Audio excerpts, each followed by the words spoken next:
मोहन भागवत जी ने एक बहुत ही बेजवाबदार बयान किया है कि जो हमारे श्रद्धा स्थान है छत्रपति शिवाजी महाराज, उनकी समाधि राष्ट्रपिता महात्मा फुले ने नहीं खोजी है, तो वो बाल गंगाधर तिलक जी ने खोजी है।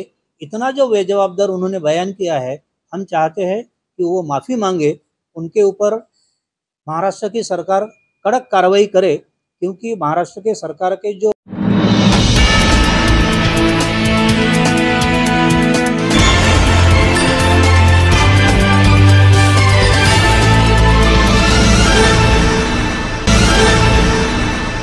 फेडरेशन, ऑल इंडिया आदिवासी एम्प्लॉय फेडरेशन, राष्ट्रीय चर्मकार महासंघ, संयुक्त राष्ट्रीय संयुक्त मोर्चा, संविधान परिवार और बाकी सामाजिक संगठनों के द्वारा हमने आरक्षण बचाव कृति समिति स्थापन की है।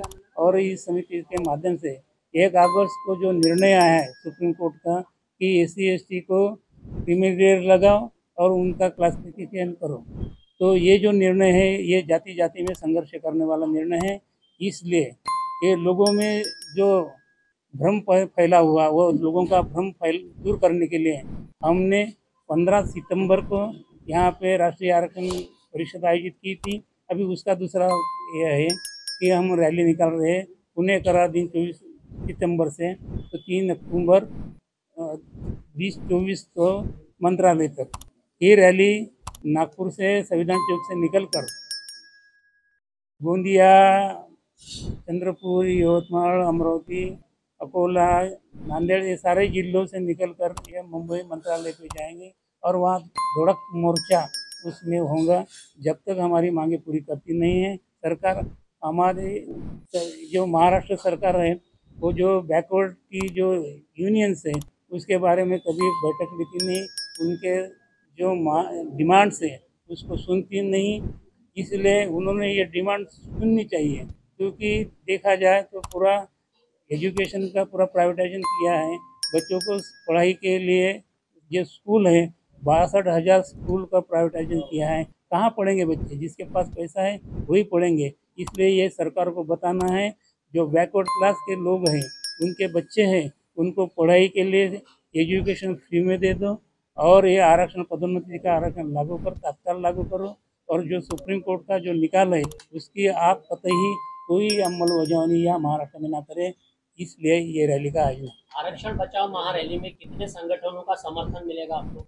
35 संगठन हमारे पास अभी तक हमको हमारे साथ आए हैं और संगठन जुड़ने वाले हैं। जैसे जैसे हम आगे बढ़ेंगे वैसे वैसे लोग हमसे जुड़ते जाएंगे। कुछ राजनीतिक पार्टियों का भी समर्थन है इसमें? अभी तो हमने कोई राजनीतिक पार्टी का कोई लिया नहीं है और ना लेंगे। अगर किसी ने दिया तो ठीक है, लेकिन हम ऐसा नहीं कहेंगे कि कोई राजनीतिक पार्टी को हमको समर्थन दो करके।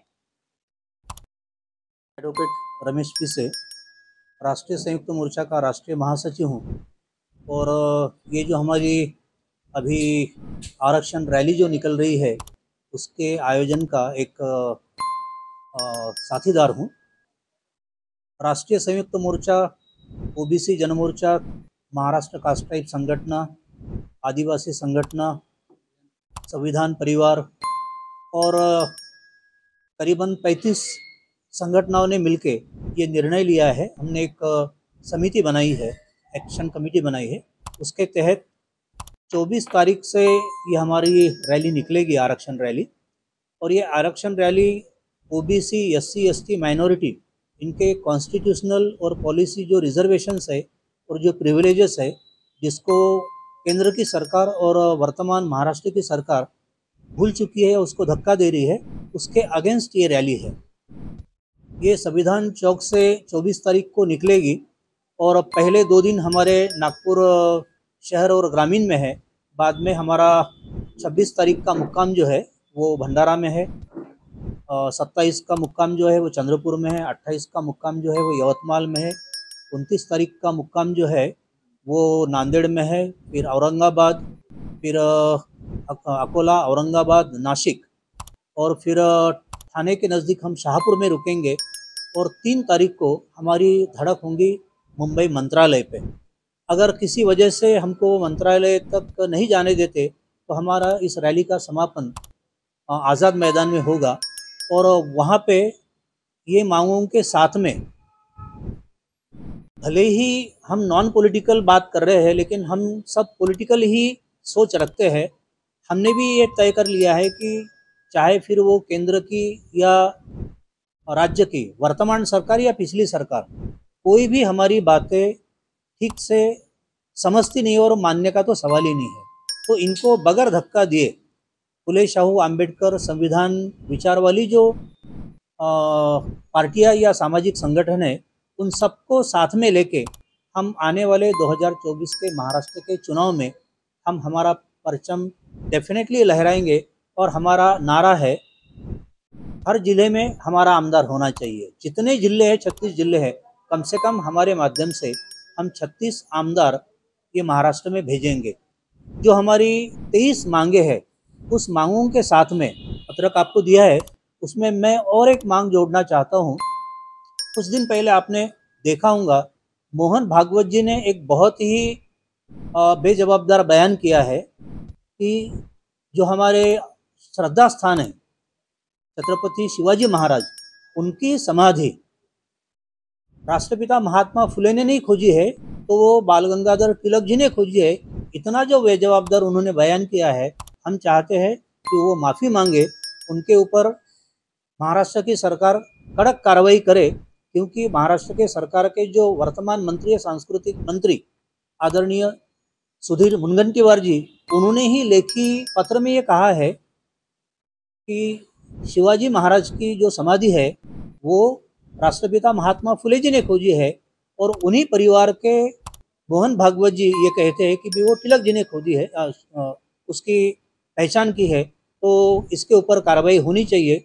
दूसरी बात है, मैं ओबीसी का बंदा हूँ। मैं चाहता हूँ कि महाराष्ट्र सरकार ने पिछले 2 साल में यहाँ पे 72 वसति गृह शुरू करने की जो बात की थी, लेकिन अगर देखे जाए तो पूरे महाराष्ट्र में सिर्फ 3 वसति गृह विद्यार्थियों के शुरू हुए हैं। बाकी अभी तक दूर दूर तक कहीं आसार नहीं है। हमको लाडली बहना, लाडले दामाद, लाडले भाई, इनसे ज़्यादा लाडला वोटर, प्रामाणिक वोटर, इसके हक में आप क्या देते हो? और ये जो आप लाडली जो योजनाएं शुरू करते हो, ये किसी सरकार के मंत्री के जेब का पैसा नहीं है, ये हमारी टैक्स का पैसा है। बगैर हमारी राय लिए आप ऐसे गलत निर्णय नहीं ले सकते हो। पहले बच्चों को रोजगार दो, उनके हाथ को काम दो, महिलाओं को सुरक्षा दो, बाद में फिर आप ये सभी करो। ओबीसी समेत सभी प्रवर्ग की जाति है, जनगणना हो, और जिसकी जितनी संख्या भारी उसकी उतनी हर क्षेत्र में भागीदारी, ये हमारा नारा है। और 2024 के महाराष्ट्र के इलेक्शन में इसका असर आपको डेफिनेटली देखने को मिलेगा। धन्यवाद।